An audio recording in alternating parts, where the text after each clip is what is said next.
Move to intercept immediately. Copy that, Command. Echo 7 on the move. As if dealing with mechs wasn't enough for you, this game also pits you against hordes of giant zombies ready to trample this world underfoot.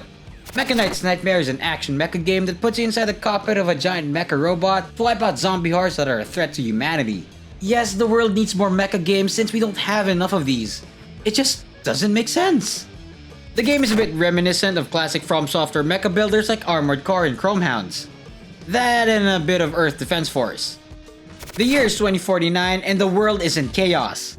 NATO and the Russia-China alliance is about to set the world on an all-out war when an unknown incident occurs. Gigantic creatures start appearing out of nowhere and threatens all of humanity. So it's up to our protagonist Ethan, an American mech pilot, to battle endless hordes of these nightmarish creatures and prove to the world that there's a bigger threat than their petty conflicts. So one of the first things you're gonna notice in the very first mission of the game is that the game kinda has lackluster voice performances. You mean you were going to be my wingman? I'm from New York. How about you? Ethan feels like he's channeling some sort of 90s action hero protagonist that drank too much Red Bull. It doesn't matter. Just kill them all. Every one of them. The developer hired voice actors from outsourcing websites like Fiverr and didn't pay them enough. Footage. I can barely believe it myself. However, for those who want to scratch your Armored Core or Front Mission itch, then this budget game might be for you. One of the more decent attributes of this game is that there's a lot of weapons for you to play around with. And all gamers know that the more weapons, the better the game is. Our favorite weapon is the rocket launcher, where you can fire it vertically and watch it rain down on your opponents. It's very satisfying and we just can't get enough of it. God damn! Woo! The mech customization is a bit lacking compared to the likes of Armored Core and Daemon X Machina.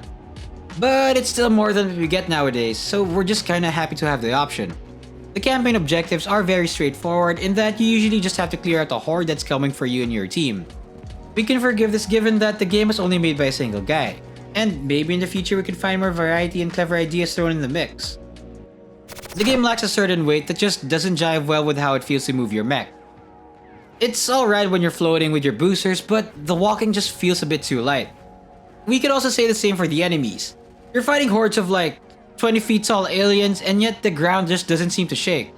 It makes it easy to lose sight of how big you really are to the environment because of the lack of detail and texture.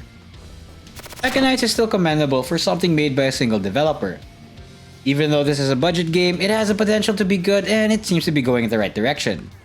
The game has a bit of plus points from us by giving us some night missions which kind of amplify the scare factor a bit, but we still prefer to blast them down at the daytime.